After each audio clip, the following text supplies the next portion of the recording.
L'économie allemande, moteur de la zone euro, a tourné à plein régime en 2016. Résultat, l'excédent budgétaire de l'Allemagne a atteint un niveau record, près de 24 milliards d'euros, du jamais vu depuis la réunification, a annoncé ce jeudi l'Office des statistiques. Le produit intérieur brut est en forte croissance, avec 1,9% de croissance. L'Allemagne devance le Royaume-Uni, la zone euro et les États-Unis. L'économie a bénéficié des investissements de l'État fédéral pour accueillir et intégrer plus d'1 million de réfugiés.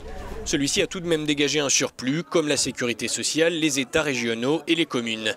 Le solde des dépenses publiques est positif pour la 3e année de rang, régulièrement pointé du doigt par le FMI. Pour cela, Angela Merkel tempère. Cet excédent est un excédent fédéral et nous devons regarder attentivement ce qui a trait à l'assurance chômage, les pensions. Il y a ensuite la question des États allemands et des collectivités. Et quand vous regardez le budget fédéral, l'excédent est très modeste. Les raisons de cet excédent s'expliquent aussi par la hausse l'an dernier des recettes de l'impôt sur le revenu, le coût peu élevé du service de la dette et un taux de chômage très faible. Le président de la Banque centrale, Jens Weidmann, explique.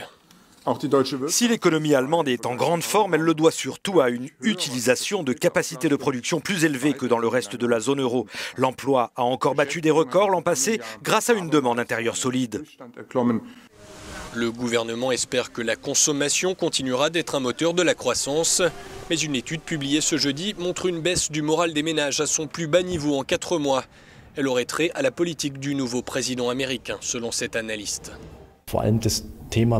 Le protectionnisme représente un problème pour ceux qui travaillent dans les industries exportatrices allemandes. Cela crée de l'incertitude. Certaines personnes peuvent commencer à s'inquiéter quant à la pérennité de leur emploi. L'inflation pourrait aussi jouer sur la confiance des consommateurs allemands. Elle a atteint en janvier 1,9% sur un an, son plus haut niveau depuis 3 ans et demi.